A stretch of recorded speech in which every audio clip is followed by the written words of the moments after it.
Coat यतन से जह नहीं माने,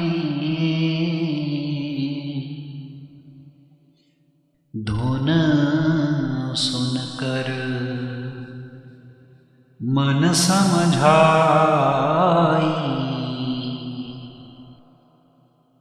आज 8 दिसंबर का दिन है और आज बाबा जी का दिल्ली में सत्संग था।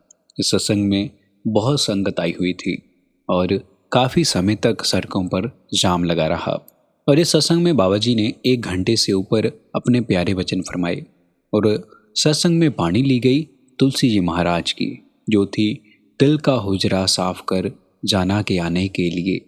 आप जी ने सत्संग की शुरुआत में कहा कि ये तुलसी जी महाराज की वाणी है। फिर आप जी ने उनके बारे में बताना शुरू किया। आप जी ने कहा कि तुलसी जी महाराज एक गोस्वामी तुलसी जी महाराज हुए हैं जिन्होंने रामायण लिखी थी।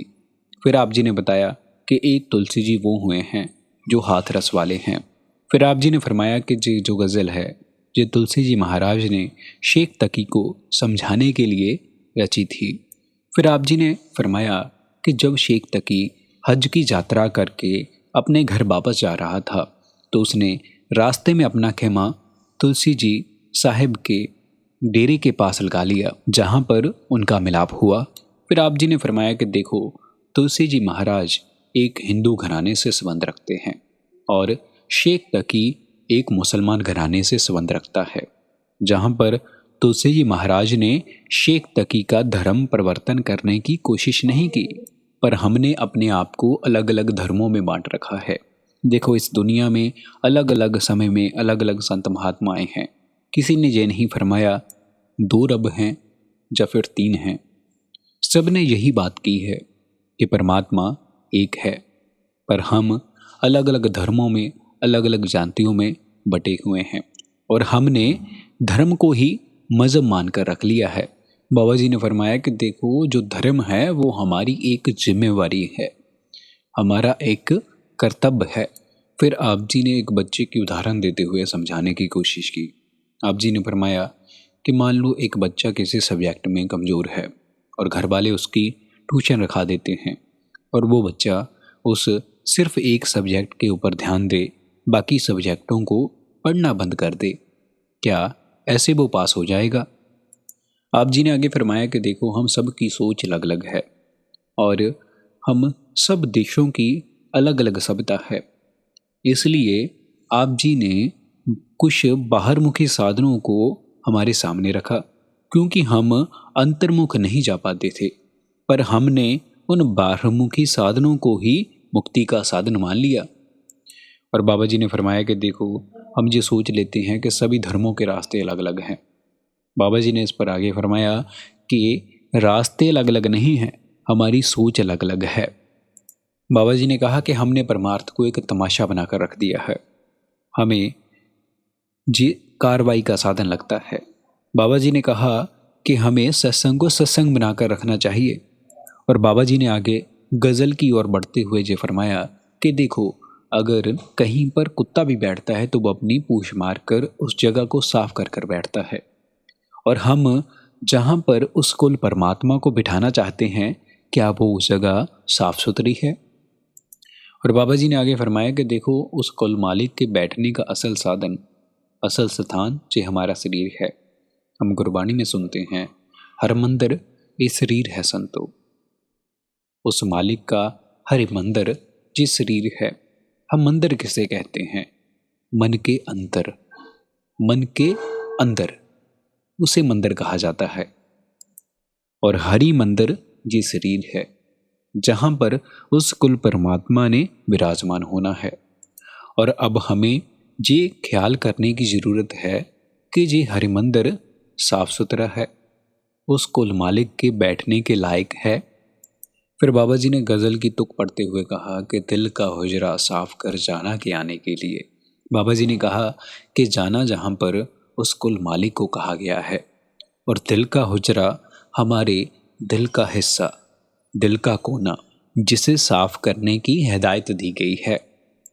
फिर बाबा जी ने इस ओर इशारा किया कि हमें, हमारे मन को किन मैलों ने घेरा हुआ है। बाबा जी ने एक शब्द की तुक पढ़ते हुए फरमाया कि जन्म जन्म की इस मन को मल लागी काला हुआ शा। बाबा जी ने फरमाया कि देखो हमारे मन के ऊपर जन्मों जन्मों की मैलें चढ़ी हुई हैं, जो हमारे कर्मों की मैलें हैं। बाबा जी ने इस पर एक बर्तन के उदाहरण देते हुए फरमाया कि देखो एक बर्तन है जिसे कभी धोया नहीं गया, और जैसे जैसे वो पुराना होता जाता है उसके ऊपर एक मैल की परत जमती जाती है।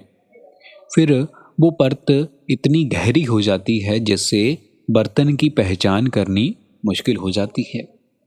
बाबा जी ने फरमाया फिर उस बर्तन को अगर हम धीरे धीरे साफ करने की कोशिश करते हैं तब उसकी धीरे धीरे चमक वापस आ जाती है और हमें उस बर्तन की पहचान हो जाती है कि वो किस रंग का है, कैसा है।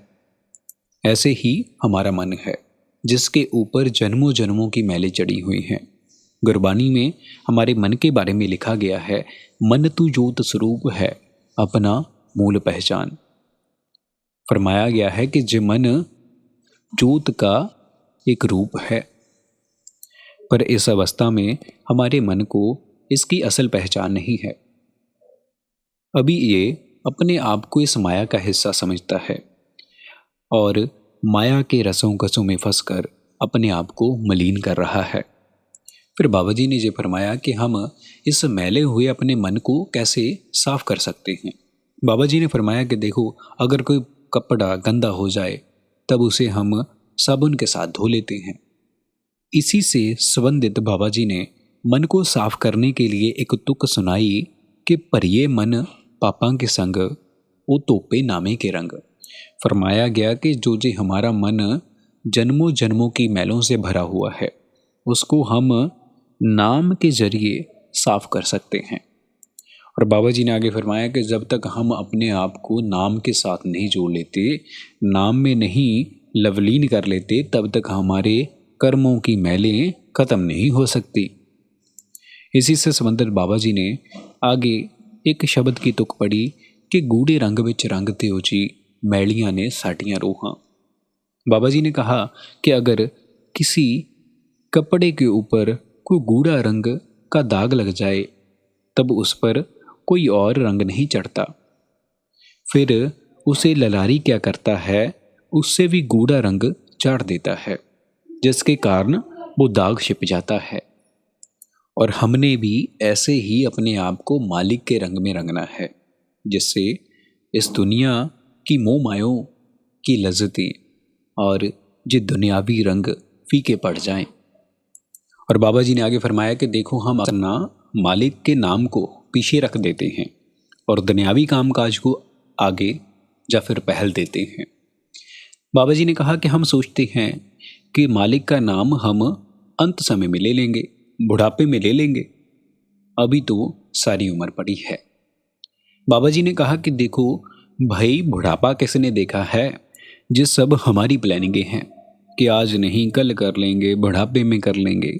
भाई हमारी प्लानिंग तो हम जानते हैं, पर हमें उस मालिक की प्लानिंग का क्या पता कि कल हो या ना हो। फिर बाबा जी ने गुरबाणी की तुक पढ़ते हुए कहा कि चार गवाया हंड के चार गवाया सम, लेखा रब मंगी सिया तू आयो केड़े कम। जहाँ पर आने का मकसद हमारा कोई और था पर हम फंस कर किसी और काम में रह गए। देखो यहाँ पर हमारे पास सबके लिए वक्त है पर उस मालिक के लिए वक्त नहीं है।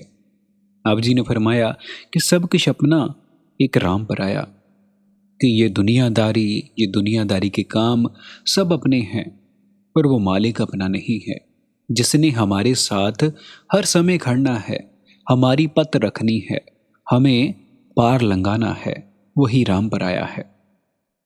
और बाबा जी ने आगे फरमाया कि देखो भाई भारी साधनों से ये चीज़ें हासिल नहीं हो सकती। हमें इस चीज़ का ध्यान रखना है, ना तो कोई किसी के कर्म ले सकता है और ना ही कोई किसी को कर्म दे सकता है। आप किसी के दर पर जाकर 1000 बार नाक रगड़ते रहो, आपके कर्म नहीं खत्म होंगे, उनका हिसाब किताब आपको ही देना पड़ेगा।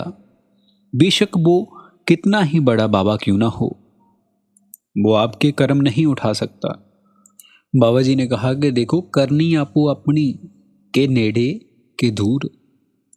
बाबा जी ने कहा कि देखो भाई हम सभी जानते हैं कि जहाँ पर कोई अपना नहीं है, हमारे साथ कुछ नहीं जाएगा, कोई ऐसा नहीं है जिसको ये नहीं पता कि क्या गलत है क्या सही है, पर फिर भी हम देखो देखी लगे हुए हैं। आप जी ने फरमाया कि देखो हम सबको पता है कि नाम ने ही हमारा सहारा बनना है। नाम रेहो साधु रेहो, रेहो गुरु गोविंद। एक नाम ही अपना है। बाबा जी ने कहा कि देखो गुरबानी में सिर्फ एक ही हुक्म दिया गया है, और वो हुक्म क्या है? एको नाम हुक्म है नानक सतगुर दिया बजाय जियो। सिर्फ नाम सिमरन का ही हुक्म है, नाम का जप करना ही हमें हुक्म दिया गया है। बाकी सब उस पर हमने कैसे चलना है इसके बारे में हिदायतें हैं। अब जी ने आगे फरमाया कि नानक के घर केवल नाम, इसीलिए हमें नाम की कमाई करनी चाहिए। संगत जी, इसी के साथ हमारी आज की ये वीडियो समाप्त होती है। अगर आप बाबा जी के रिलेटेड वीडियो सुनना पसंद करते हो तो आप हमारे चैनल को जरूर सब्सक्राइब करें। हम अपने चैनल पर बाबा जी के रिलेटेड वीडियोस अपलोड करते रहते हैं।